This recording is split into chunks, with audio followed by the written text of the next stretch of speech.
네, 금요일 수면 상한가 오늘도 특이점으로 함께 문 열어보도록 하겠습니다. 오늘 지수는 같이 한번 보고 넘어가면 더 좋을 것 같습니다. 오늘 코스피 1.32% 상승하면서 종가 2,862포인트까지 올라섰습니다.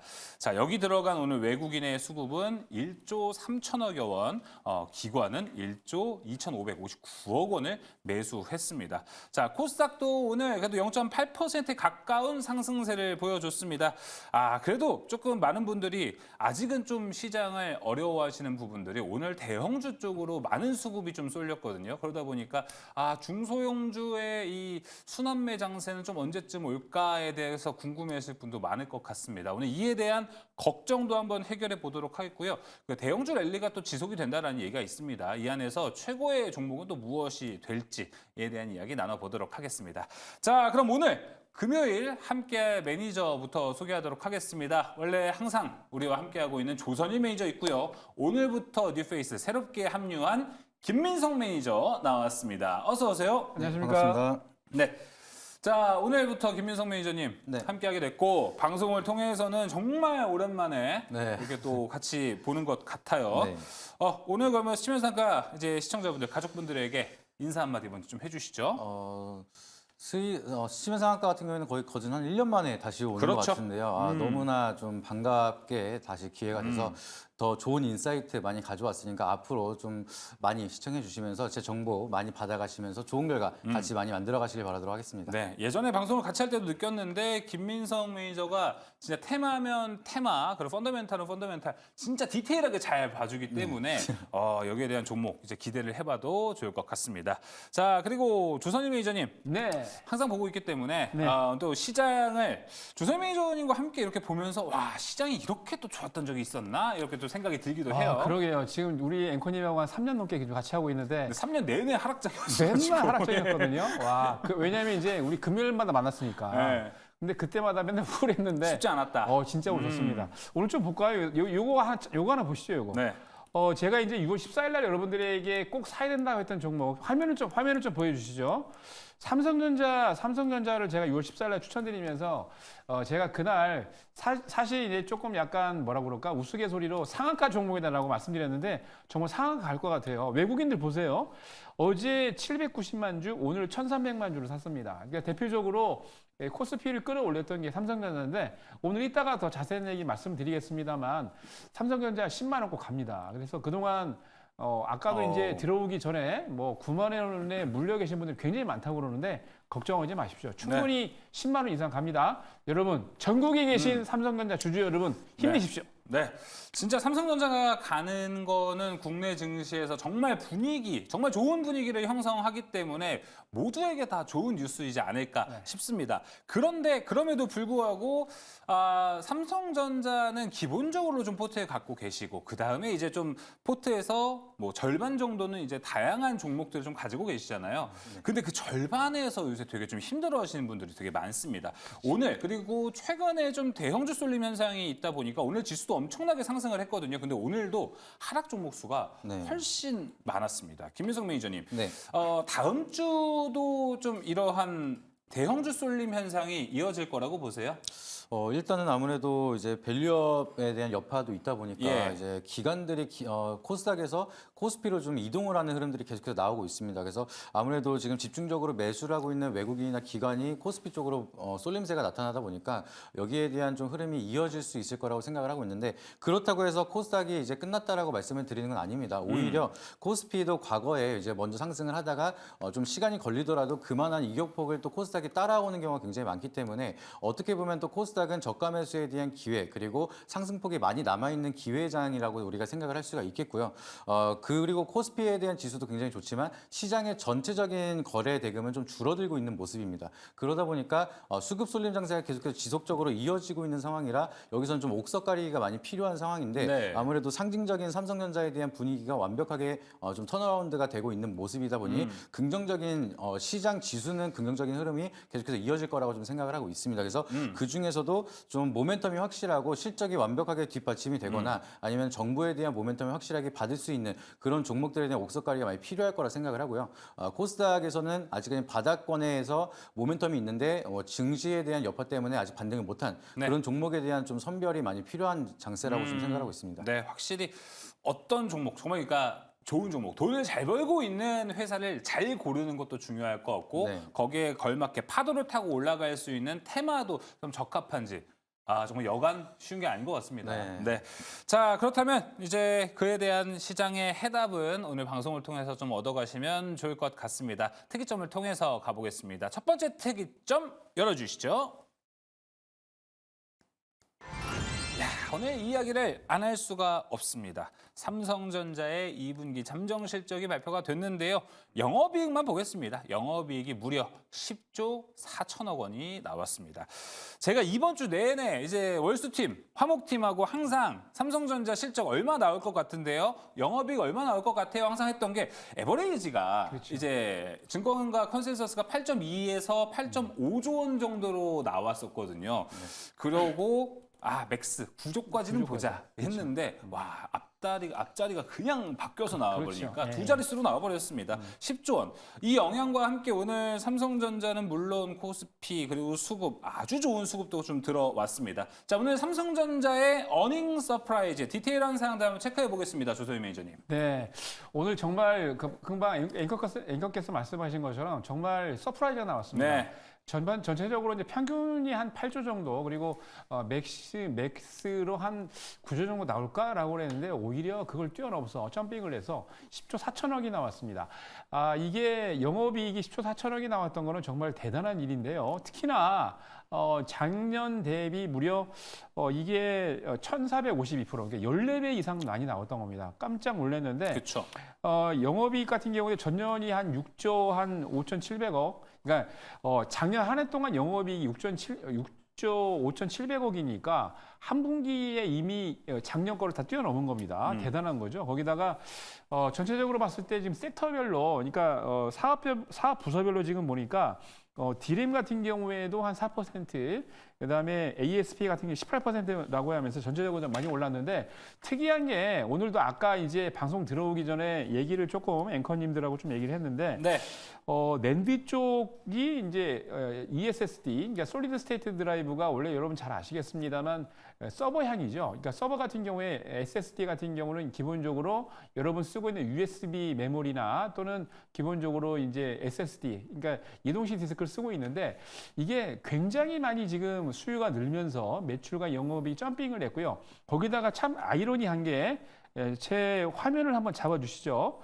예전에도 제가 이제 요거를 그 5월 달, 4월 달에도 제 화면 한번 잡아주시죠. 예, 제가 지난번에 말씀드릴 때 4월 달, 5월 달에도 이 얘기를 많이 했었는데 이상했던 게 기본적으로 여러분들 보면은 그동안 나와있던 재고, 레거시죠. 그러니까 디램이 기본적으로 악성 재고였기 때문에 특히 이제 한 2년 전부터 엄청나게 문제가 됐던 게 뭐냐면 디램이 지금 보세요, 화면에. 2022년 12월에 2달러 21센트였던 디램이 폭락을 해가지고 작년 8월에 1달러 30센트까지 무려 거의 반토막이 났습니다. 반토막이. 그래서 이것 때문에 그동안 갖고 있던 디램, DDR이 너무 재고가 쌓여가지고 문제가 돼서 뭐 삼성전자도 그렇고 SK 하이닉스도 그렇고 거의 뭐 반토막까지 나면서 TS 부분 특히 이제 메모리 반도체 쪽이 많이 폭락을 해가지고 재고 때문에 문제가 많았었는데 그거를 하려고 작년 9월 이후부터 계속 삼성전자, SK 하이닉스 전 세계 글로벌 반도체 기업들이 재고를 줄이고 있었던 거죠. 계속 재고를 털려고. 근데 오히려 이번에 조금 아이러니하고 재미있던 거는 오히려 이 재고가 지금 보시는 것처럼 1달러 30센트였던 이 DDR, 그러니까 디램 가격이 갑자기 4월 달에 2달러 10센트까지 거의 16개월 만에 2달러를 그렇죠. 회복하면서 그리고 이제 계속해서 지금 디램 가격이 올라가고 있는데 이로 인해서 재고 자산을 퉁쳐가지고 1조 원 이상 수익이 났습니다. 무슨 얘기냐? 이게 엄청나게 지금 반도체 때문에 특히 이제 레거시 반도체 디램이죠. 이것 때문에 악성 재고 때문에 걱정을 했던 삼성전자와 SK 하이닉스가 특히 삼성전자 같은 경우에 문제가 됐었는데 오히려 디램 가격이 지금 이렇게 멋지게 그 수익적으로 반등을 하면서 여기에 대한 반사이익을 받고 그것 때문에 한 9조 플러스 1조가 난 게 바로 재고 그 가격 때문에 재고 디램 때문에 네, 재고평가 손실 그렇죠. 환입. 재고평가 손실 환입이 되면서 여기에 대한 수익을 받으면서 1조 원 이상 더 플러스가 됐는데 오히려 3분기 때는 이에 대한 수익을 더 많이 받을 것 같아요. 왜냐하면 디램이 재고가 지금 엄청 딸립니다. 왜냐하면 거의 대부분의 그 반도체 기업들 또는 대형 IT 기업들이 HBM 쪽으로 지금 수요가 쌓이다 보니까 레거시죠. 그러니까 예. DDR 같은 경우는 지금 웨이퍼가 없습니다. 그러니까 웨이퍼가 전부 다 HBM 쪽으로 다 가고 있기 때문에 그래서 재고 자산이 지금 있는 기업일수록 오히려 더 수익성이 더 좋아지고 있어요. 왜냐? DDR5 가격이 계속해서 지금 올라가고 있거든요. 그렇게 된다면 3분기 때는 제가 봤을 때 지금보다 더 오히려 한 2조? 1조 내지 2조 정도. 그러니까 지금 2, 4분기 때가 10조 4천억 영업이익이었는데 예. 3, 4분기 때는 오히려 12조 이상 되지 않을까라는 생각이 들면서 충분히 그러니까 지난달 6월 14일 날 여러분들에게 뭐 농담처럼 삼성전자 상한가 종목입니다라고 하면서 얘기를 드렸는데 충분히 10만 원 이상 달성할 수 있다라고 보여지고요. 이렇게 된다면 전반적으로 뭐 SK하이닉스도 오늘 반등이 잘 나오고 있습니다만 그렇죠? 삼성전자와 함께 SK하이닉스가 시장을 이끌면서 충분히 9월 달 안으로 제가 봤을 때는 3,000포인트를 넘길 수 있지 않을까. 9월 안에요? 예. 3분기 안에? 네, 저는 그렇게 긍정적으로 보고 있습니다. 알겠습니다. 자, 일단 상당히 또 긍정적인 뉴스가 나왔기 때문에 코스피를 비롯한 삼성전자까지 그리고 SK하이닉스를 포함해서요. 우리가 좀 좋은 시나리오를 잘 그려볼 수 있을 것 같습니다. 앞서서 이제 재고평가 손실 환입에 대한 이야기를 했었는데 이거 좀 이제 정리를 해보자면은 기존에 이제 작년까지만 해도 디램 가격이 뭐 가령 이제 기존에 2,000원이었던 게 1,000원까지도 빠졌는데 이게 이제 재고평가 손실로 좀 반영이 되어 있었는데 이 가격이 좀 올라가면서 이제 손실이 좀 줄어들었다. 이게 오늘 실적 발표에서 대략 한 1조 원 가량, 영업이익에서 1조 원 가량을 좀 도와줬다라고 해석을 해보시면 될 것 같고 일례로 우리가 1월에 LNF 재고평가 손실이 있었습니다. 맞습니다. 그때 영업 쇼크가 나오면서 한때 재고평가 손실만 3천억 원 정도가 나왔다. 뭐 이런 얘기도 있었는데 삼성전자는 이와 반대로 오히려 플러스가 됐다라는 것도 보면 될 것 같습니다. 추가적으로 오늘 영업이익이 되게 잘 나왔어요. 네네. 이제 뭐 재고평가 손실 환입은 걱정 안 해도 될 것 같고 지난주에 나왔던 소식이죠. 조선희 매니저님. 네네. 디램 가격을 3분기부터 15에서 20%를 인상한다라는 네네. 이야기도 있었거든요. 네, 맞습니다. 이게 이제 적극적으로 반영이 된다면 네. 지금 영업이익에서도 추가적인 거는 한 13조까지도 우리 기대해 볼 수 있는 거 아닌가요? 그렇죠. 제가 이제 아까 12조 얘기했던 거는 좀 이제 보수적으로 잡은 거고요. 우리 네. 앵커께서 말씀하신 것처럼 13조 이상 나올 가능성이 높습니다. 거기다가 지금 현재 삼성전자 같은 경우는 HBM 쪽에서만 조금 이제 약간 매출이 좀 안 나오고 있는데 전반적으로 이제 어저께죠. 이제 뉴스가 발표가 되면서 HBM이 지금 테스터가 통과되지 않느냐? 퀄테스트 얘기가 있었죠. 퀄테스트 얘기가 나왔었는데 그게 이제 삼성전자에서는 오보다라고 바로 9시 좀 넘어가서 이제 발표가 됐었는데 저 개인적인 생각입니다. 개인적인 생각으로는 아마 삼성전자가 이미 이 퀄테스트에 지금 보면은 여기서 가장 중요한 게 뭐냐면 삼성전자 내부에서 지금 진행되고 있는 게 엔비디아에 적합한 그런 테스트에 맞다라고 임원이 얘기했는데 요거를 언론 측에서 그러면은 이게 그 테스트가 됐으면 이제 본격적으로 상업화돼서 대량 생산을 할 정도까지 준비가 됐을 것이다라는 거를 발표를 하면서 이게 주가가 이렇게 올라갔는데 근데 삼성전자는 아니라고 얘기했지만 제가 보기에는 오히려 아니땐 굴뚝의 연기가 나랴라는 생각을 하고 있습니다. 왜냐하면 사실 저 개인적인 생각입니다만 이미 계약을 하려고 준비하고 있지 않을까라고 생각이 들어요. 왜냐하면 보통 이제 여러분 잘 아시겠습니다만 엠바고가 있지 않습니까? 보통 이제 대기업들 간 사이에서 일반적으로 이제 기업들 간은 마찬가지입니다만 네. 특히 대기업들은 계약 체결하기 전에 꼭 엠바고를 정해줍니다. 그래서 일정 기간 동안 만약에 계약이 됐음에도 불구하고 일정 기간 동안 얘기를 하면은 그게 계약이 파기되기 때문에 그렇죠. 그거를 지키기 위한 노력일 수도 있습니다. 그래서 저는 오히려 제가 6월 14일 날 강력하게 삼성전자 좀 있으면 큰 계약이 나옵니다라고 강조를 드렸는데 그게 바로 이것과 맞물려지지 않을까라고 생각이 들어요. 그래서 지금 만약에 그렇게 된다면 사실 그렇게 된다면 어저께 이제 그 삼성전자가 급등을 하면서 SK하이닉스가 오히려 3% 이상 빠졌는데 걱정 안 하셔도 됩니다. 왜냐하면 SK를 보유하신 분들은 삼성전자만 가고 SK는 빠지는 거 아니냐라고 맞아요. 그러는데 엔비디아의 지금 굉장히 중요한 건 뭐냐면 지금 고객들 예를 들어서 테슬라 같은 경우에도 엔비디아의 GPU를 지금 더 쓰겠다고 얘기를 했는데 7조 원 이상을 투자했습니다. 무슨 얘기냐? 글로벌 IT 기업뿐만이 아니고 모든 기업들이 엔비디아의 GPU를 사겠다고 지금 하고 있는데 1년치, 2년치가 지금 계약이 쌓여 있는데 네. 줄 수가 없어요. 왜냐? GPU에 들어가는 HBM이 지금 재고가 없기 때문에 그렇게 되면은 SK 하이닉스뿐만이 아니고 삼성전자에서 납품이 된다면 우리나라의 기업들이 엄청나게 매출을 올릴 수 있는 여건이 되기 때문에 제가 보기에는 충분히 3, 4분기 때는 오히려 우리들이 일반적으로 생각하고 있는 앵커님이 생각하고 있는 13조보다 더 많아질 수도 있겠죠. 잘하면 그래서 저는 상당히 긍정적으로 보고 있기 때문에 네. 9월 달 안으로 3,000포인트 코스피 네. 지수 올라가는 거는 시간 문제다라고 예. 보여집니다. 알겠습니다. 계속해서 3000P 강조를 좀 해주고 계십니다. 사실 이 어제 나왔었던 그 엔비디아 퀄테스트의 이 풍문이죠. 그렇죠. 이 풍문이 나왔던 걸 좀 생각을 해보면은 전 되게 어제 그 소식 보고 그 생각했어요. 타이밍이 참 묘하다. 그렇죠. 참 실적 발표 전날 이런 게 나오나? 라고 해서 만약에 오늘 삼성전자 실적이 안 좋았으면 그게 범퍼가 돼서 그렇죠. 주가 방어가 되겠구나라고 생각을 했어요. 근데 삼성전자 실적이 잘 나오고 어제 나온 이야기가 좀 있었다면 이거는 거의 확실시 되는 거 아니야? 라는 좀 생각을 자연스럽게 좀 할 수 있게 되더라고요. 김민석 매니저님이라면 이런 추세에서 본다면 오늘 삼성전자가 호실적을 발표해서 레거시도 잘 살아날 수 있다라는 관점도 있고요. 네. 당연히 지금처럼 HBM이 계속해서 주도주가 될 수도 있다라는 좀 견해가 있는데 네. 이 둘 중에서 김민석 매니저님은 좀 어디에 가까운가요? 저는 지금 계속해서 쇼티지가 나오고 있는 HBM에 대한 모멘텀이 더 네. 강하지 않을까 좀 이렇게 생각을 하고 있고요. 조선일 매니저님 말씀하셨던 이제 뭐 3,000P 이렇게 말씀하시니까 굉장히 상상만 해도 기분이 저도 좋은데 네.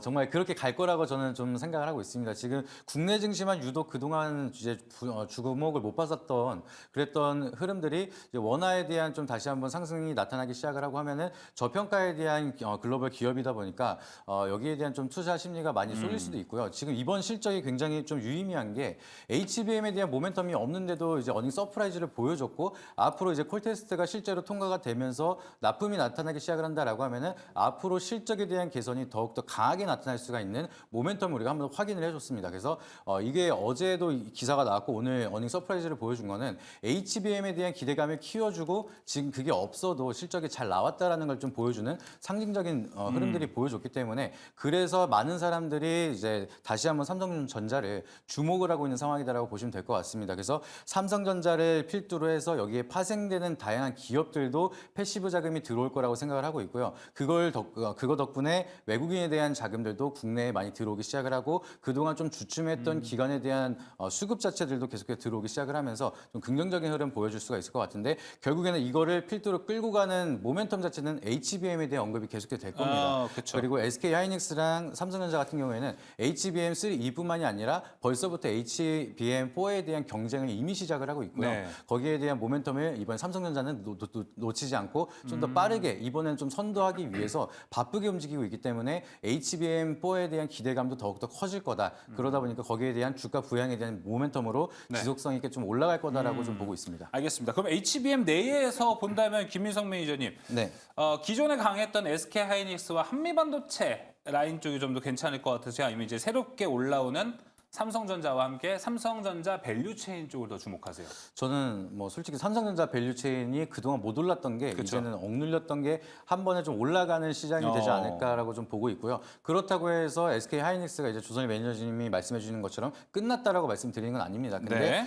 상승에 대한 이격도가 그동안에 좀 SK 하이닉스는 먼저 치고 올라갔기 때문에 삼성전자가 올라가는 속도보다는 조금 더딘 흐름이 나타나지 않을까? 약간 이런 흐름이 만들어지고 있고요. 그동안에 SK 하이닉스랑 한미반도체는 TC PC 본더라든지 HBM을 독점하고 있었다라는 모멘텀이 좀 강하게 만들어졌기 때문에 이 독점이 분산이 된다라는 좀 심리적인 투심을 반영을 하더라도 SK 하이닉스보다 이제 못 올랐던 삼성전자를 사자 약간 이런 식으로 먼저 올라갈 가능성이 있다라고 보고 있습니다. 네. 그리고 그것뿐만 아니라 아까도 말씀드렸던 것처럼 삼성전자에 파생되는 그런 기업들 밸류 체인이나 서플라이 체인에 대한 실질적으로 좀 실적이 같이 찍힐 수 있는 그런 기업들은 아무래도 좀 강한 상승 모멘텀이 많이 남아 있는 종목들이 많기 때문에 그런 종목들을 좀 잘 체크를 한다라고 하면은 지금 좋은 기회를 많이 잡을 수 있는 그런 장세다 좀 이렇게 보시면 좋을 것 같습니다. 알겠습니다. 그렇다면 지금 채팅창에서는요. 아까 올라온 내용인데요. 본인님께서는 내 반도체주 DDR5는 왜 이렇게 빠지고 있나요? 라고 말씀을 해주셨고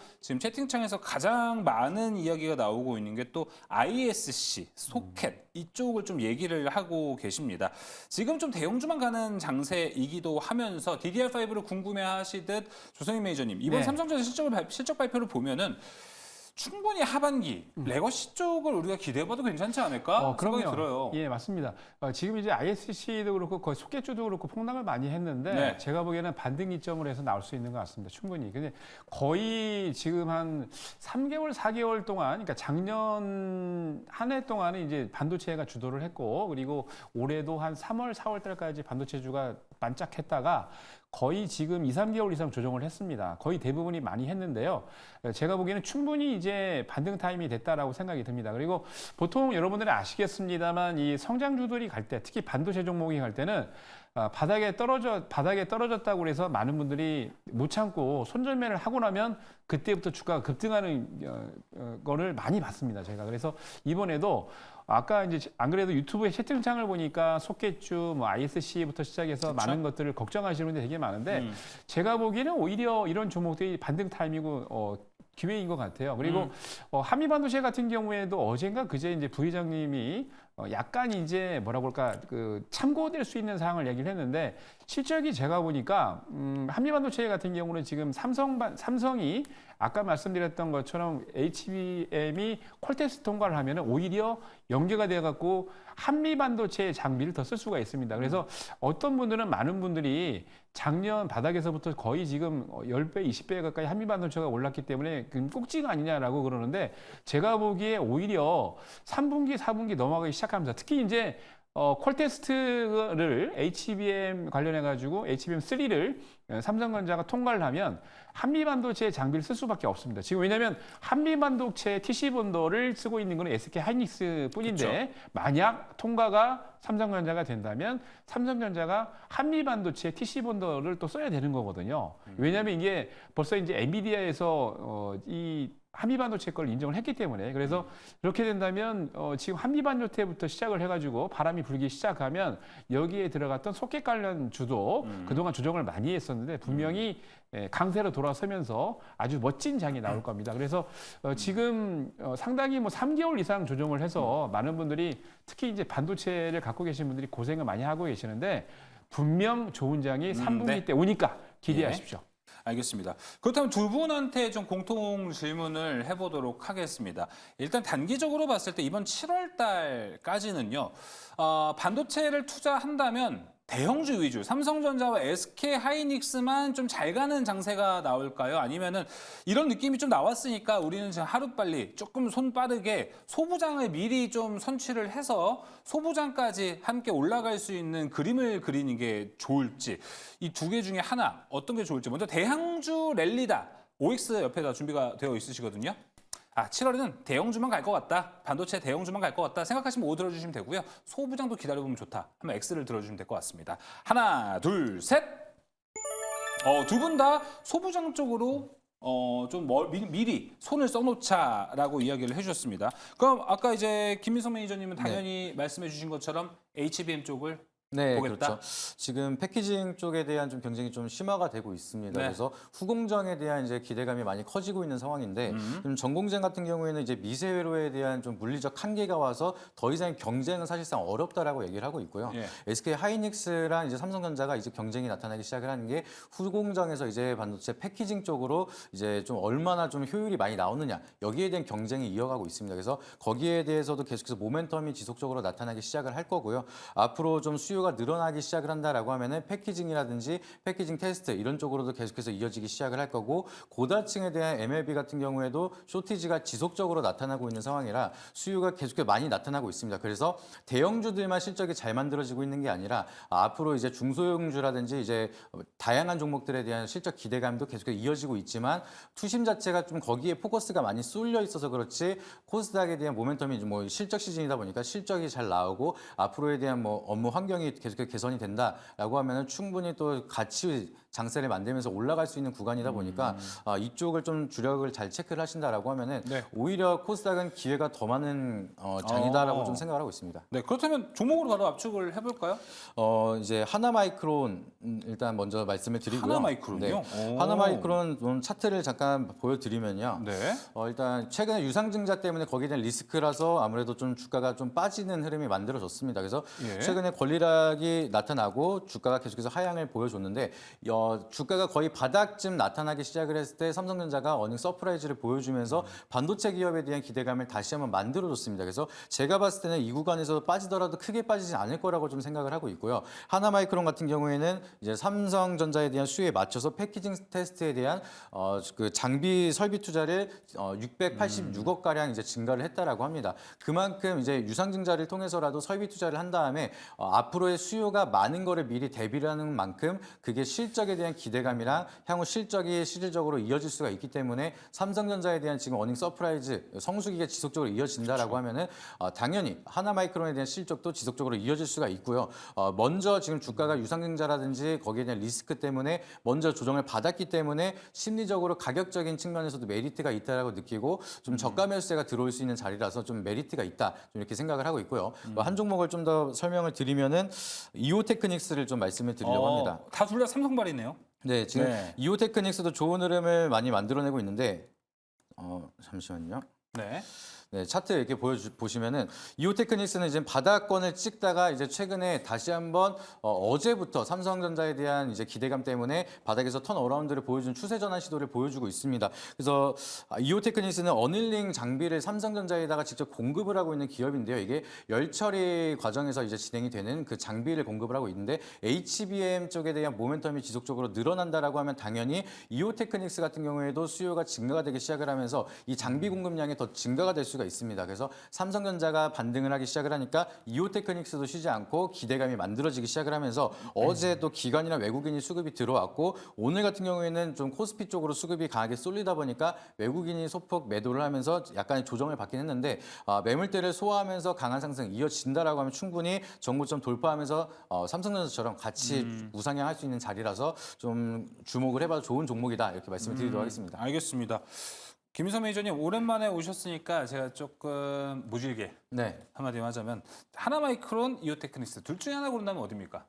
저는 그 유상증자 리스크도 없는 이오테크닉스가 좀 더 투자하기는 편하게 많이 들어오지 예. 않을까 생각하고 있습니다. 알겠습니다. 이오테크닉스 좀 좁혀서 제가 이야기를 해봤고요.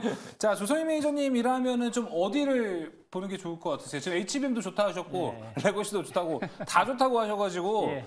안 되겠어요. 종목을 압축해야겠어요. 저는 이제 그 작년에도 여러분들에게 추천을 이제 원래 작년에 이제 반도체 종목들 급등을 할 때 네. 그때 원픽으로 딱 말씀드렸던 게 한미 반도체였습니다. 네. 그때가 이때 2월 달부터죠. 차트를 한번 보여드리죠.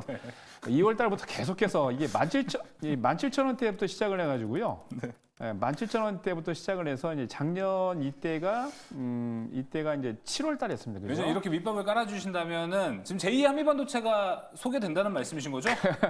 역시 빠르세요. 예, 그래서 이게 이제 17,000원대 해가지고 제가 원래 그 많은 분들이 특히 이제 전문가님 분들이 그때 9월달, 그러니까 8월달, 9월달 넘어갈 때 6만 원, 6만 5천 원 정도 넘어갈 네. 때 다 매도를 하셨는데 우리 이제 매일경제에 대해서 저 혼자만 끝까지 사십시오라고 해갖고 제가 그때 이제 6만 원, 5만 원대 추천을 드렸다가 요걸 3개월 동안 먹었습니다. 3개월 동안 언제 가냐 그랬는데 제가 갑니다.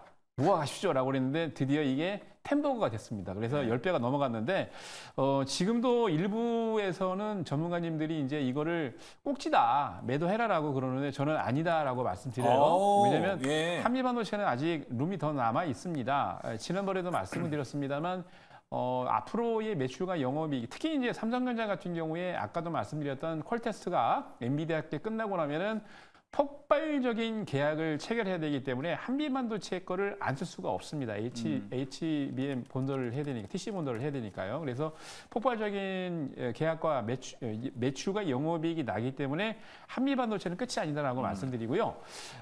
김 매니저님이 참 잘 보시는 것 같아요. 네. 제가 사실은 이제 이오테크닉스 사실 원픽으로는 원래 이오테크닉스 찍어드렸습니다. 그리고 네. 여러분 아시겠습니다만 방송을 보시는 분들 아시겠지만 매일경제에서 방송하는 분 중에 유일하게 제가 월요일 날부터 이오테크닉스를 추천을 드렸거든요. 유일하게. 제가 최초로. 그래서 어저께도 16% 이상 급등을 했죠.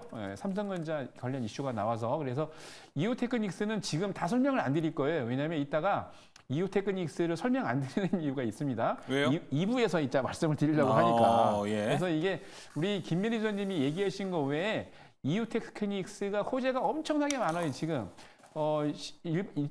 힌트를 좀 드리자면 기본적으로 이제 이게 그 일본 기술력도 이긴 것 뉴스도 있고 그럼요. 호재 엄청 많잖아요. 6월 15일 날, 6월 13일 날인가 발표된 거 보면은 제가 이제 그때부터 계속 이오테크닉스 보고 있었는데 사실 이제 이전 때부터 계속 삼성전자 쪽에서 나오는 삼성향 기업들이 이제 올라갈 걸 생각을 해가지고 했는데 네. 지금 전 세계에서 넘버 5 안에 들어가는 글로벌 기업들이 이오테크닉스의 장비를 테스트하고 있습니다. 네. 그것도 한두 개가 아니에요. 네. 조금 있으면 이오테크닉스 매출 영업이 폭발적으로 급등합니다. 알겠습니다. 자, 두 분 모두 지금 이오테크닉스를 엄청 강조를 해주셔가지고 저는 조금 반론. 요런 건 좀 불안하다라고 하는 건데 이오테크닉스가 진짜 보도, 뭐 뉴스 이런 거 통해서 호재 진짜 많아요. 네. 그런데 주가 차트 보면은 추세가 완전히 좀 이탈되어 있다라는 생각이 들어서 만약에 반도체 소부장들이 좀 올라가는 추세가 나온다면은 이오테크닉스가 여기서 선발주자가 될까라는 의문도 좀 나오거든요, 김민석 매니저님. 뭐 주가 등락폭에 따라서는 뭐 1등이라고 하기는 어려울 수 있습니다. 아무래도 네. 주당 20만 원이다 보니까 맞아요. 뭐 등락폭은 뭐 다른 종목이 먼저 강하게 가면서 이제 이오테크닉스를 보유하고 계신 분들은 내 종목 안 가는데 저건 잘 가네 하고 뭐 갈아타는 그런 흐름에서 약간 패닉셀이 나올 수도 있고 그렇지만 이제 조 매니저님께서 말씀하셨던 거죠. 한미반도체처럼 이제 한번 추세를 타기 시작을 하면은 강하게 가는 종목들이 요새 들어서 트렌드가 가는 종목이 계속해서 가고요. 네. 이 가는 종목에 대해서 일단은 기반적으로 따라오는 게 실적을 기반을 했느냐. 그리고 미래에 대한 가치도 프리미엄이 계속 붙을 수가 있느냐. 이게 좀 받쳐줘야지만 계속해서 상승을 하거든요. 근데 이오테크닉스 같은 경우에는 오랫동안 조정을 많이 받았는데 장기 이평선에서 좀 버텨주는 흐름이 딱 나타나고 여기서 추세 전환을 시도하면서 투자 심리도 바로 개선이 되고 있는 모습이 나타나고 있습니다. 그래서 박자가 너무 잘 맞아서 여기서 좀 투자 심리가 개선이 된다라고 하면은 뭐 하루아침에 하루하루 등락폭은 대장이 아닐지 몰라도 네. 좀 중장기적인 모멘텀으로 추세를 이어간다라고 하면은 돌이켜보면 이오테크닉스가 대장일 가능성이 높다. 좀 이렇게 보도록 하겠습니다. 차트로는 좀 설명이 안 되고 오히려 좀 많은 호재를 좀 안고 있으니까 네. 이게 또 뜬다면 추세를 언제든지 받을 수 있다. 이오테크닉스 이야기 들어봤습니다. 자, 이렇게 첫 번째 특이점 오늘 삼성전자 어닝 서프라이즈와 함께 앞으로 좀 삼성전자와 함께 이 안에서 반도체 섹터는 어떤 종목이 좀 갈 수 있을지 앞으로 대형주가 갈지 중소형 이 소부장도 함께 올라갈 수 있을지에 대한 이야기를 나눠봤습니다. 자, 이제 두 번째 특이점으로 넘어가 보도록 하겠습니다. 자, 오늘은 좀 이제 미래지향적인 이야기도 될 것 같아요. 네이버 이야기 한번 해보도록 하겠습니다. 네이버의 이혜진 이 글로벌 투자 책임자와 최수연 대표이사가 엔비디아 젠슨왕을 만나서 기술 협력 논의를 했다고 합니다. 네이버도 엔비디아의 고객사 중에 하나고요. 자, 이를 바탕으로 이 GPU를 바탕으로 하이퍼클럽 X도 만들어냈는데요. 엔비디아와 기술 협력이 오고 간 네이버 오늘 주가 5%나 상승을 했습니다. 하지만 아직도 좀 신저가 라인을 탈출하지 못하고 있는데요. 김민석 매니저님, 오늘 좀 어떤 이야기가 오고 갔나요? 이번에 네이버랑 이제 젠슨왕이랑 미팅을 하면서 소버링 관련돼서 이제 계속해서 구축 협력을 해야 된다라고 미팅이 나타났습니다. 그래서 그 이슈가 나타나고 이제 SNS에 사진이 올라오면서 다시 한번 소프트웨어에 대한 기대감이 많이 만들어지고 있는데 지금 직접적으로 젠슨왕이랑 네이버 같은 경우 엔비디아랑 네이버는 지속적으로 여기 AI에 대한 좀 기대감을 계속해서 만들어가고 있는 모습입니다. 그래서 지금 두 분이서 이제 얘기를 해서 이제 미팅을 한 내용을 보게 되면은 네. 지금 엔비디아 같은 경우에는 AI 반도체에 대한 모멘텀 구축력을 이제 좀 늘려가기 위해서 협약을 하는 그런 상황이고요. 네이버 같은 경우에는 하이퍼클로버 X를 글로벌로 좀 시장을 점유율을 높이기 위해 그리고 이제 글로벌 이 GPU가 계속해서 좀 쇼티지 현상이 나타나다 보니까 개발을 하는데 GPU가 계속 부족하다 보니 여기에 대한 공급망을 좀 확실하게 네. 만들기 위해서 젠슨항이랑 미팅을 해서 좀 생산적인 내용을 만들어낸 것 같습니다. 정확한 내용은 아직 정확히 보도는 나오지 않았지만 그런 뉘앙스로 계속해서 만나고 있고 좀 좋은 흐름을 만들어내고 있기 때문에 여기에 대한 기대감이 만들어나고 있는데 젠슨항이 또 러브콜을 먼저 보낸 게 굉장히 유의미하다라고 우리가 볼 수가 있습니다. 그래서 이 두 기업은 소버린 AI에 대한 좀 중요도를 계속해서 만들어내고 있는 상황인데요. 그래서 소버린 AI가 계속 중요한 이유는 지금 최근 들어서 챗 GPT 쪽에 대한 생성형 AI가 지속적으로 많은 수요가 늘어나고 있습니다. 근데 이 챗 GPT에 대한 데이터베이스는 90%가 영어이기 때문에 우리가 한글로 이제 질문을 하거나 뭔가를 물어봤을 때는 데이터 기반이 영어로 되어 있기 때문에 여기에 대한 역사 왜곡이라든지 잘못된 정보를 전달할 수 있는 그런 문제점이 생길 수가 있겠죠. 그러다 보니까 이제 소버린 AI는 각자 국가에 대한 이제 정보력을 가지고 데이터베이스를 구축을 해서 네. 그걸 통해서 좀 시너지 효과를 만들어야 된다라고 얘기를 하고 있는 두 기업이 지금 만났기 때문에 소버린 AI를 모멘텀으로 해서 경쟁력이 좀 강화가 될 수가 있겠구나 이런 기대감이 만들어지고 있다라고 보시면 될 것 같습니다. 네. 그래서 이 내용을 통해서 이제 앞으로 클라우드에 대한 사업, 이제 LLM, 이제 거대 언어 모델에 대한 모멘텀이라든지 이런 기대감이 더욱더 커지고 있는 상황이고요. 클라우드 사업 쪽으로 모멘텀이 더 만들어지기 시작을 한다라고 하면은 이번에 소버린 AI에 대한 구축에 대한 기대감이 계속 지속적으로 나타나기 시작을 하고 네. 가장 많은 데이터를 가지고 있는 네이버에 대한 모멘텀이 좀 더 기대감이 만들어질 수 있는 그런 상황이다. 이렇게 우리가 해석을 할 수가 있겠습니다. 알겠습니다. 소버린 AI 내용을 좀 들어보면은 각 국가 토종 AI가 이제 만들어질 거 아니에요. 네. 그 토종 AI가 그 나라의 정보에 대한 뭐 보안관 같은 역할을 한다. 그쵸. 좀 이렇게 해석을 해볼 수 있을 것 같습니다. 자, 그 외에도요. 오늘 네이버에 호재가 좀 많았어요. 모건 스탠리에서 휴머노이드 관련 투자 리포트에서 네이버를 전 세계 로봇 산업의 선두주자로 딱 집었다라고 이야기를 했습니다. 네이버와 로봇이 연관관계가 있었습니까? 김희선 매니저님? 아무래도 이제 인공지능을 만드는 거에 대해서는 아까도 말씀드렸던 것처럼 생성형 AI가 이제 학습을 하는 거는 데이터베이스를 가지고 학습을 하고 결과물을 도출해내는 겁니다. 그러면 얼마나 방대한 이제 데이터를 가지고 있느냐에 따라서 우리가 얼마나 커다란 생성형 AI를 만들 수 있는지 이 차이점이 나타날 수가 있는데요. 네이버 같은 경우에는 이제 초거대 LLM으로 국가의 전 세계 세 번째로 가장 큰 이제 언어 모델을 가지고 있는 기업이기 때문에 아무래도 많은 데이터베이스를 갖고 있는 만큼 인공지능을 이제 개발을 하는데 유리한 환경을 가지고 있는 건 맞습니다. 그래서 엔비디아도 그 점을 좀 우리가 긍정적으로 보고 네이버에 대한 러브콜을 보냈다라고 우리가 해석을 할 수가 있겠고요. 네. 뭐 휴머노이드 같은 경우는 인간형 로봇이라고 하는데 지금 인공지능에 대한 기대감도 커지고 있고 로봇에 대한 기대감도 커지고 있는데 우리가 궁극적으로 최종적으로 만들려고 하는 거는 네. 인간의 지능을 이상 또는 그 정도 수준에 대한 지능을 갖고 있는 로봇을 만드는 게 궁극적인 목표겠죠. 근데 거기에 대한 미래 가치에서 가장 유리한 포지션을 가져가고 좀 좋은 흐름을 만들어낼 수가 있는 게 네이버다라고 우리가 얘기를 하면서 네. 그만큼 거대 모델을 가지고 빅데이터를 가지고 있는 모멘텀이 계속해서 부각이 되고 있다 이렇게 보시면 좋을 것 같습니다. 알겠습니다. 뭐 좀 인공지능 쪽에 대해서 집중해서 이야기를 해줬는데 모건 스탠리에서 이야기를 한 거는 이제 2019년에 CES에서 이 네이버 랩스가 만든 양팔 로봇, 이 엠비덱스를 상당히 좀 극찬을 했다라는 게 있었고 이거와 함께 오히려 모건 스탠리는 네이버 로봇 탑핏 중에 하나다라고 이야기를 한 것으로 좀 정리를 해볼 수가 있을 것 같습니다. 자, 이렇게 네이버가 기존의 모멘텀들을 이제 AI, 하이퍼클로버 X도 만들고요. 이렇게 로봇도 부각을 받으면서 오늘 주가가 5%가 뛰었습니다. 조성희 매니저님, 전 냉정하게 물어보고 싶습니다. 네. 네이버가 작년에 하이퍼클로버 X를 출시하기 전에는 막 기대감으로 AI 기대감으로 주가가 엄청 잘 갔거든요. 그렇죠. 근데 하이퍼클로버 X가 나온 이후로 와, 불사 이래도 되나 싶을 정도로 주가가 내리막길을 좀 걷고 있습니다. 네이버는 AI로서의 밸류를 좀 받기가 어렵지 않나요, 지금? 이게 이제 문제가 저도 사실 작년에 이제 그 방송을 통해 가지고 말씀드렸는데 그때 네이버 클라우드 X를 운영하고 있는 이제 CEO께서 조찬 모임에 갔더니 발표하는 내용을 들어봤는데 그때 이제 조찬 모임 때 나오신 분 중에 아주 되게 유명하신 전문가분이 교수님이신데 딱 하나 질문하시더라고요.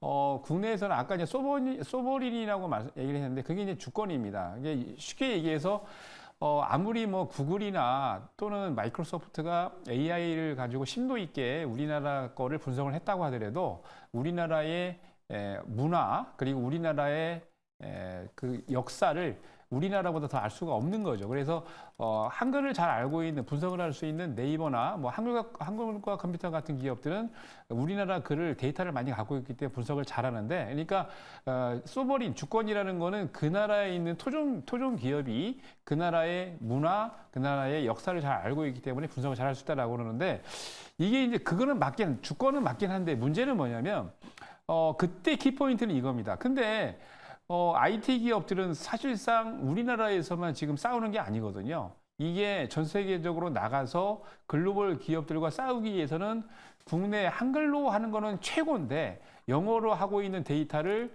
구글이나 뭐 아마존이나 또는 마이크로소프트하고 경쟁을 해서 또는 오픈 AI하고 경쟁을 해서 AI에서 이길 수 있느냐 하는 질문을 하니까 조금 글쎄요. 거기에 대한 거는 반론을 좀 못 하시더라고. 그래서 지금 말씀하신 것처럼 원래 이제 네이버가 크로바엑스가 나오고 난 다음에 기대치만큼 올라갔다가 그 뒤로 발표를 하고 난 다음에 아까 말씀드렸던 글로벌에서 경쟁력이 될까라는 의구심 때문에 주가가 떨어진 거거든요. 그래서 제가 보기에는 그게 해결되지 않으면, 그러니까 네이버에 갖고 있는 네. 이 아킬레스 건인 것 같아요. 맞아요. 그게 해결되지 않으면은 주가는 글쎄요라고 생각됩니다. 자, 알겠습니다. 자, 그러면은 간단 명료하게 두 분과는 지금 네이버 주가에 대한 이야기를 한번 해보도록 하겠습니다. 앞서 이야기했던 것처럼 AI 밸류를 받아야지 이게 지금 네이버 주가가 상승을 할 수 있을 거라고 보시나요, 김민석 매니저님? 아니면은 그 네. 외에도 AI를 빼고도 네이버가 기존에 하고 있던 사업 그리고 뭐 금리 인하가 된다면 그때 뭐 주가는 천천히 올라갈 거라고 보시나요? 저는 네이버는 지금 AI 모멘텀을 받아야 간다라고 생각을 하고 있고요. 아, 근데 받는 것 치고는 조금 뭔가 두각이 안 나와서. 그동안 좀 못 받았던 이유를 좀 간단하게 설명을 예. 드리면은 주가가 안 좋았던 이유는 사실 라인 사태가 제일 큽니다. 라인 사태에 대한 우려감이 만들어지기 시작을 하면서 네이버에서 라인을 뺀다라고 하면은 그동안 좀 준비를 했던 이제 인공지능 사업이라든지 자율주행에 대한 모멘텀, 글로벌에 대한 점유율 자체를 다 뺏기는 거기 때문에 그게 우려감이 지속적으로 나타나서 주가가 많이 하락을 했었고, AI에 대한 모멘텀이 좀 부족했었던 건 더 추가적으로 정부에서 이제 21대 국회에서 22대 국회 넘어갈 때 AI 기본법을 좀 통과를 시켜줘야 되는데 이게 흐지부지 됐습니다. 그래서 못 넘어가고 22대 국회로 넘어온 상황인데, 아무래도 이제 기본법이 설립이 되지 않다 보니까 투자가 적극적으로 들어오지 않고 좀 애매한 흐름이 만들어졌었는데, 이번에 좀 국회 AI 이제 포럼을 출범을 하면서 거기에 대한 리스크를 조금 해소를 시키고 있고요. 그리고 라인에 대한 사태의 이슈도 단기간에 좀 매각을 하진 않겠다라고 얘기를 하면서 오늘 얘기 나왔죠. 네, 거기에 대한 우려감을 좀 해소를 시켜주면서 주가 반등이 같이 어느 정도 만들어진 것 같습니다. 그래서 라인 사태가 완전히 해소된 건 아니고, 지금 최수현 대표도 임기가 내년 3월이면 또 바뀌기 때문에 장기적인 측면에서 어떻게 될지 모르는 상황이라 이 우려감을 해소시키기 위해서는 라인 사태를 완전히 해소를 시키거나 아니면 그거 우려감을 이겨낼 정도로 더 큰 모멘텀을 만들어내거나, 이 둘 중에 하나인데, 제가 봤을 땐 소버린 AI가 이제 주권, 아까 말씀해 주셨던 것처럼 주권이 달린 일이고 국가에 대한 경쟁력 모멘텀이 가져가는 일이다 보니까 이제 정부에서도 이제 거기에 대한 세제 지원이라든지 모멘텀을 좀 더 힘을 실어주면서 소버린 AI에 대한 모멘텀이 좀 만들어질 거라고 생각을 해서, 지금 가격대는 워낙 좀 저평가를 받고 있는 구간이라 여기서 추가적인 반등은 좀 나올 수 있을 거라고 생각을 하고 있습니다. 그럼 네이버를 사요? 저는 네이버를 사도 나쁘지 않다고 생각을 하고 있고요. 거기에 파생되면서 같이 테마적으로 움직일 수 있는 이제 소프트웨어 쪽으로도 모멘텀을 소프트웨어를. 사도 좋다라고 말씀드리도록 하겠습니다. 소프트웨어 어느 종목이 좋은가요, 지금? 저는 지금 폴라리스 오피스가 이제 좀 기술적으로 봤을 때 자리가 좀 괜찮게 만들어지고 변동성이 조금 큰 기업이긴 합니다. 그래서 폴라리스 오피스도 네이버, 하이버, 클로버 쪽이랑 초창기 때부터 이제 기술 협력을 했었던 제휴 모멘텀을 가지고 있기 때문에 폴라리스 오피스가 최근에 또 미팅 사진이 나오면서 강한 상승이 좀 2, 3 거래일 동안 잠깐 반짝을 했다가 다시 한번 좀 조정을 받고 코스피 쪽으로 수급이 쏠리다 보니까 약간 조정을 받고 있는데, 다시 한번 소버린 관련돼서 이슈가 나타나기 시작을 하면은 과거에 좀 협력을 했었던 모멘텀을 같이 가져갈 수 있는 폴라리스 오피스로 좀 기술적인 반등이 나올 수 있을 거라고 생각을 하고 있고요. 네. 지금 상승을 10,000원 돌파를 한번 하고 나서 좀 기간적인 조정을 받고 있는데 소프트웨어는 좀 한번 바닥 찍고 추세를 돌리면은 정고점을 좀 쉽게 올라가는 좀 힘 있는 그런 종목이다 보니까 이제는 조정을 거의 다 받았고 바닥권이기 때문에 이 모멘텀이 이제 네. 한번 기대를 해보면서 접근을 해봐도 나쁘지 않은 자리다라고 좀 생각을 하고 있습니다. 예, 알겠습니다. 폴라리스 오피스 소프트웨어를 한번 주목해 보자. 이번 소버린 AI를 통한 투자 포인트 이야기를 들어봤습니다. 자, 그럼 이제 두 번째 특이점 마무리해 보도록 하겠고요. 세 번째 특이점으로 넘어가 보도록 하겠습니다.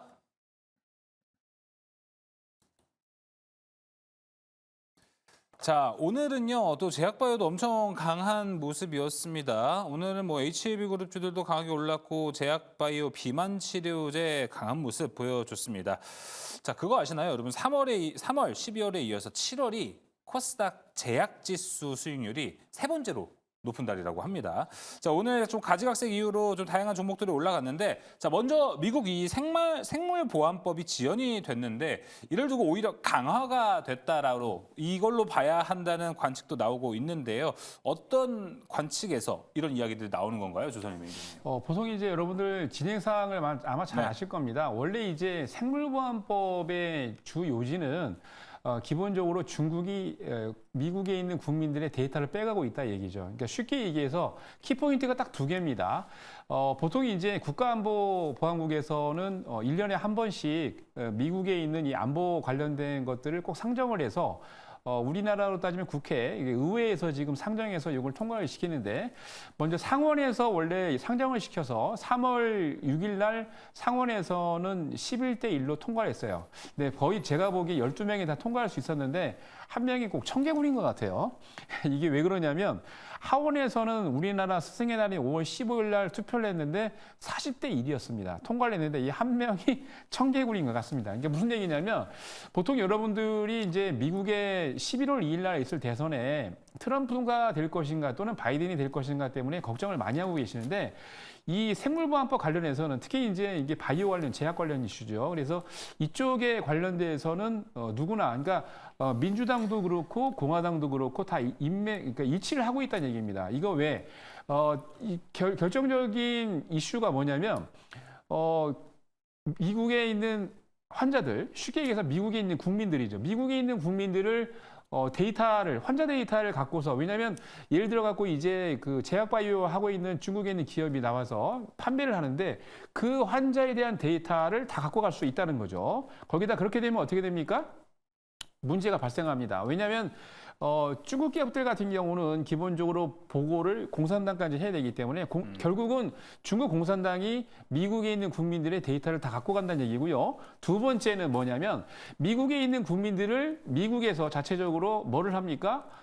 세금을 내서 보험을 들어가지고 대체적으로 이제 일정 부분을 보통 보면 거의 대부분이 이제 이 의료 급여가 잘 안 되긴 합니다만 의료보험을 청구해가지고 기본적으로 환자들에게 지급을 하기 때문에 만약에 중국에 있는 제약 기업에게 돈을 준다면 결국 미국에 있는 세금이 중국 기업으로 들어가기 때문에 중국이 더 이익을 보는 거 아니냐라는 것 때문에 이 보안법이 채택이 된 겁니다. 근데 이게 원래는 7월 4일 날이죠. 그제 이제 통과가 돼야 되는데 잘 아시겠습니다만 미국 같은 경우는 7월 4일 날이 뭡니까? 인디펜던트 데이라서 독립기념일로 쉬는 날이었죠. 그래서 통과가 안 됐는데 조금 연기가 돼서 11월 2일 전에, 그러니까 11월 달 대선이 있기 전에 분명히 통과는 될 것 같습니다. 왜냐? 아까 말씀드린 대로 민주당과 공화당은 중국을 견제하는 게 동의를 했기 때문에 여기에 대한 걸 시간이 좀 걸리더라도 될 거예요. 근데 이게 오히려 늦게 지원이 되면서 일부에서는 그런 이슈가 있었습니다. 무슨 이슈가 있었냐면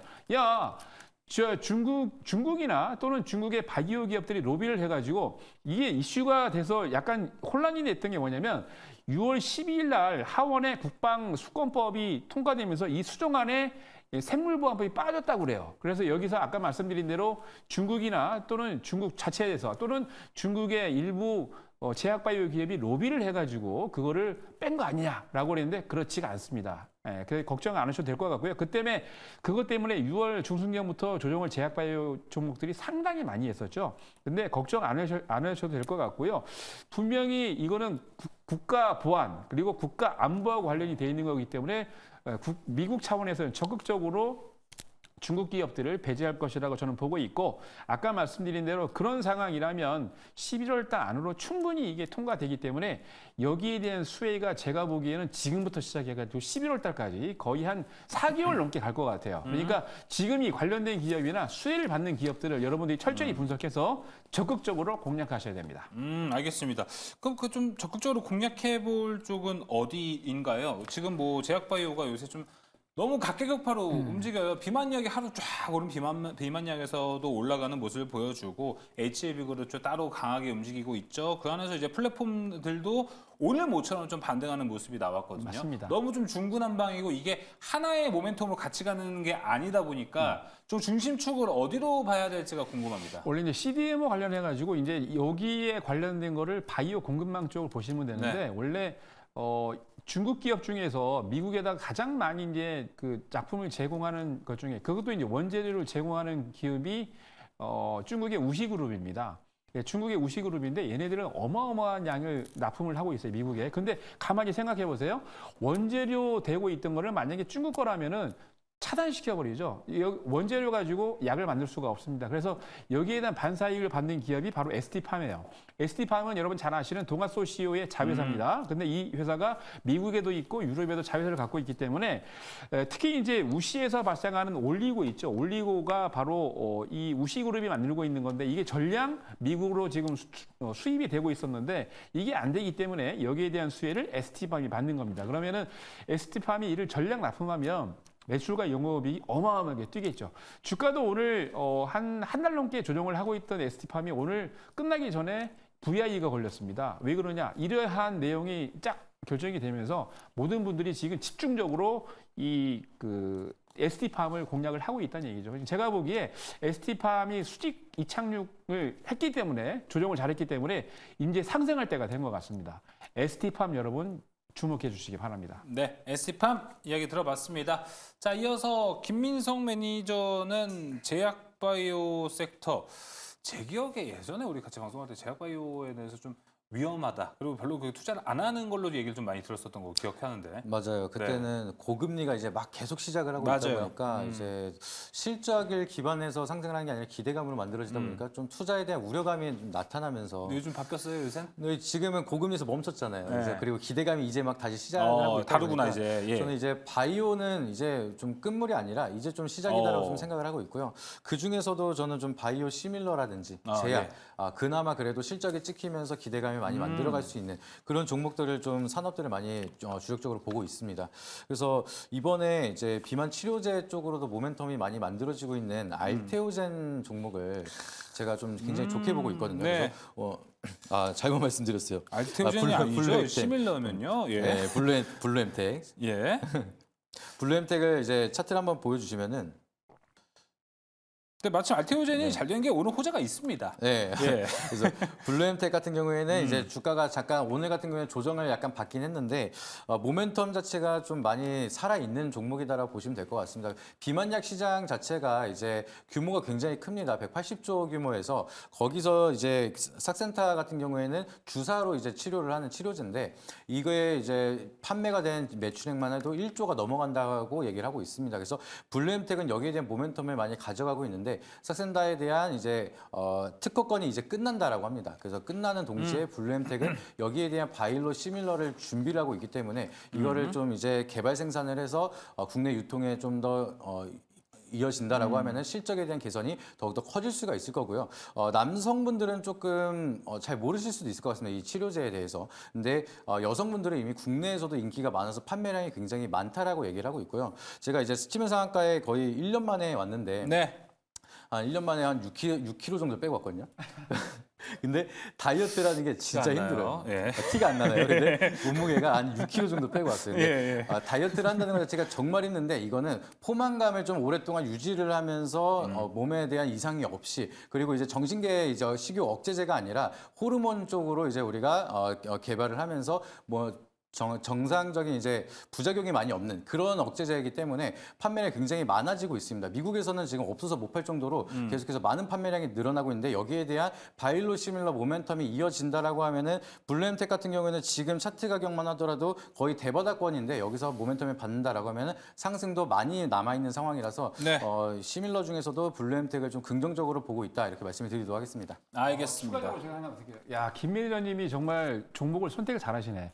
이 장난 아닙니다. 예. 블루엠텍이 추가적으로 또 뭐가 있냐면요. 원래 이제 그 유보율이 한 50%밖에 안 됐는데 얼마 전에 원래 이제 기업 준비금을 갖고 있는 거를 포함을 시켜가지고 400억이죠. 그게 들어왔는데 지금 여러분 유보율 보시면은 이게 4,600% 됩니다. 그러니까 그래요? 무상증자 또는 이게 뭡니까? 무상증자나 기대해볼 만한 포인트가 있네요. 자사주 예. 대입 또는 배당까지 갈 수 있기 때문에 선택을 상당히 잘하시는 것 같은데 제가 보기에도 급등 나올 것 같아요. 이 정도. 알겠습니다. 이러고 급등 나오면은 김민성 매니저의 공이 아니고 방금 조선희 매니저가 숟가락을 얹었기 때문에 네, 다음 주 아마 이제 아니 그게 숟가락을 아니고 얹었기 사실 때문에 제가 예. 공개 방송에 추천드린 종목이거든요. 이게. 예, 알겠습니다. 자, 블루엠텍까지 이야기를 들어봤고 또 이제 무료 방송에 대한 이야기를 해 주셨습니다. 이제 두 매니저도 무료 방송과 네이버 밴드가 준비가 되어 있는데요. 김민성 매니저의 이 슬로건을 보니까 소프트웨어를 한번 우리가 파보자. AI 소프트웨어에 대한 이야기를 해줬고 아까 이제 소브린 AI 얘기하면서 거기에서 또 이야기 나온 폴라리스 오피스가 있었죠. 좀 디테일한 이야기는 또 이제 무료 방송에서 준비가 되어 있고요. 조선희 매니저님의 이 슬로건을 보니까 제약바이오, 반도체, 자동차 이 세 가지 섹터를 보자라고 했는데 이거 세 개 줄이면 뭐라고요? 제가 이제 우리 작가님하고 상의했는데 작가님이 참 브릴리언트, 머리 똑똑해요. 네, 스마트하시던데 제가 이 세 가지를 압축이 안 됐는데 작가님이 차, 도, 약. 이게 차는 자동차, 반도체의 도, 제약의 약인데 앞으로 여러분들 금년에 차, 도, 약 꼭 보셔야 됩니다. 네. 차도역과 관련된 것들은 또 이제 또 조선희 매니저 무료 방송에서 많은 이야기 또 나눠보실 수 있으십니다. 자, 그럼 이제 오늘 특이점 여기서 마무리를 해보도록 하겠고요. 이제 김민성 매니저 새로 왔기 때문에 오늘 어떤 종목 갖고 왔을지 상당히 큰 기대가 됩니다. 이제 바로 특보대로 넘어가서 그 종목 어떤 종목 준비되어 있는지 넘어가 보시죠.